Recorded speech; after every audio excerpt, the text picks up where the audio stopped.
Hi, I'm Ian Armour. And I'm Jake Taylor. Today we're talking about Rush Limbaugh's recent comments about law student Sandra Fluke, who goes to school at Georgetown. And so recently... Recently she's been sort of targeted about women's contraceptives. And, well, Rush Limbaugh's been bagging on all women, pretty much. So.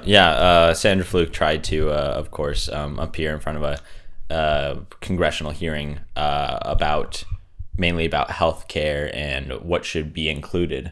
And I mean, that's the true debate behind this. I mean, they're calling it different things, but behind it is really about how Rush Limbaugh thinks that if, and this is a quote, if women want healthcare providers and companies to provide contraception, then they should have to post the videos of them having intercourse on for everybody, all the taxpayers to see. And that's only one of the little things Rush Limbaugh says. Yeah, slut, prostitute, all. These are things he calls women, specifically feminist women who he doesn't really like, because he's basically said that he compared feminist women to lepers, and how only unattractive women are feminists.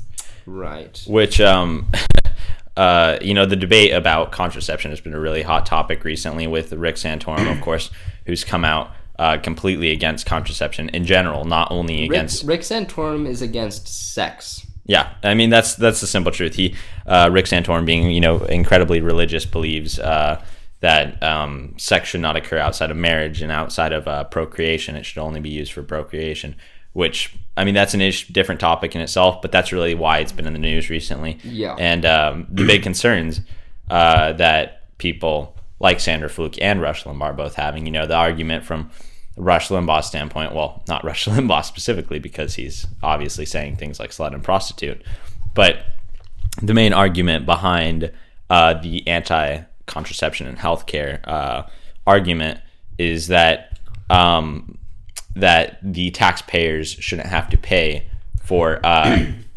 contraception for women if the institution that provides the health care is morally against it. Now, this is because of the Catholic Church. Yeah. Because and this is targeting about what the debate is on, about whether, insurance should pay for this or just the employers, because obviously the Catholic Church hates these contraceptives, and they wouldn't want to pay for it for anyone.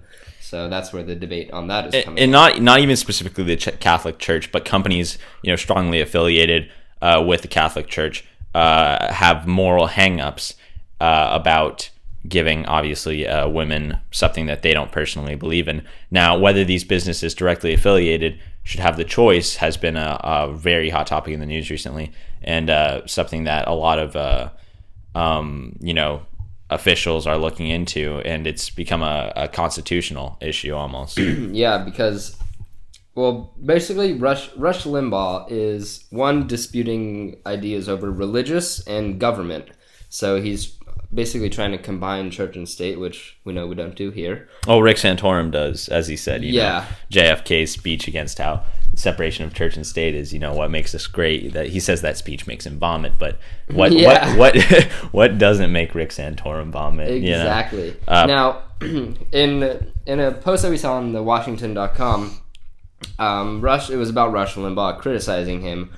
Well, everything he said, calling women sluts and prostitutes because they want contraceptives, which is kind of ridiculous, because it's their body, it's not like he gets to tell them what to do, and it really just made him look bad, for all women. So, and a lot of, you can argue that some women don't use these contraceptions, or that it's too expensive, but things like Viagra are often covered for men, which is not even necessary really.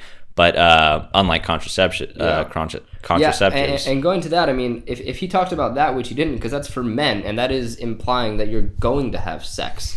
So obviously he hasn't talked about, he's only bagging on women. So body politics have been in the news a lot recently with the also controversial bill that proposes, two bills. One, there is a bill out that a woman must be examined before she's allowed to have an abortion, which is pretty much, there's no medical reason for that. No. It's basically to humiliate the woman. And of course, it's proposed by Christian, Southern states. Yeah.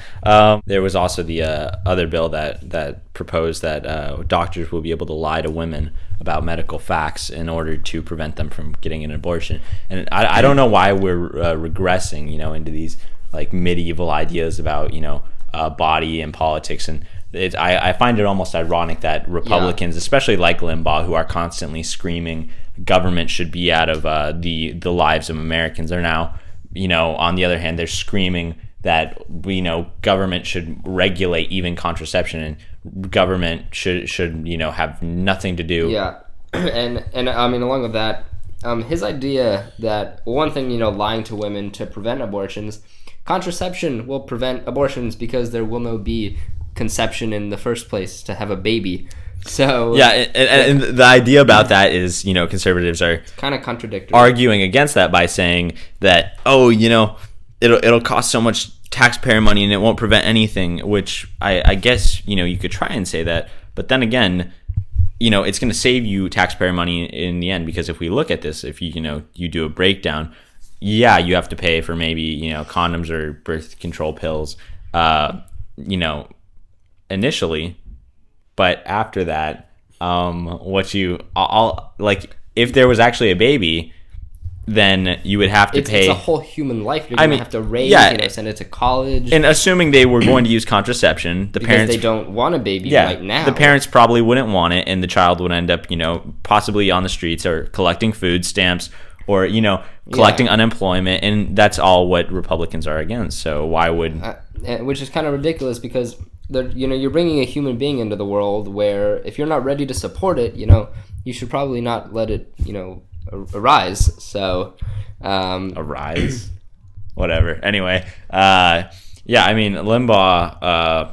I don't think anybody's on the other side of this issue when it comes to Limbaugh's comments. I've heard people defend Limbaugh on it, saying, those are people usually, his same sort of facade that he puts on, being totally, obviously not a facade, he's super conservative, but he is an entertainer, but yes, everybody has to adhere to certain rules, especially when you're such an influential player in the political world. On top of that, Limbaugh just as a person, he's lost what is it today, like hundreds of not hundreds, but close to 100. A lot of subscribers. Close to 100 of advertisers are dropping because they don't want to support his ideas, because he's really hating on all women. And in another source that we looked up on the Daily Beast about Rush Limbaugh and things that he said, he's basically, one of the points he made was how women's lives are easier than men because they don't do anything, yet Rush Limbaugh, for his daily job, sits in a chair all day and speaks into a microphone. Which is what we're doing right now, ironically. Exactly. But we're supporting women. Absolutely. I don't think anybody, disagrees that what he said, shouldn't be taken seriously at all. A lot of what he says is really just, purposely inflammatory in order to get, people riled up. And that's usually what happens, which is, I think, why a lot of advertisers are dropping him. I think he's starting to become too radical and ridiculous, because another point that he made in this other source we found, talking about two things. One, about obviously disagreeing with Hillary Clinton, one because he doesn't like her, she's a liberal female politician, who fits that description, but also just for being a woman, and that really just shows you the character that he has, along with saying that women enjoy sexual harassment because they don't really do anything at work. And he says he's really just saying this to degrade women and show his ridiculous views on, what he wants the political system to be like. In summary, Rush Limbaugh, ridiculous person. Republican politician advocate. Ridiculous person. Absolutely. So we're going to finish up right now. Ridiculous person. All right. All right. I'm Drake Taylor again. I'm Ian Armour. We'll see you next time. Goodbye.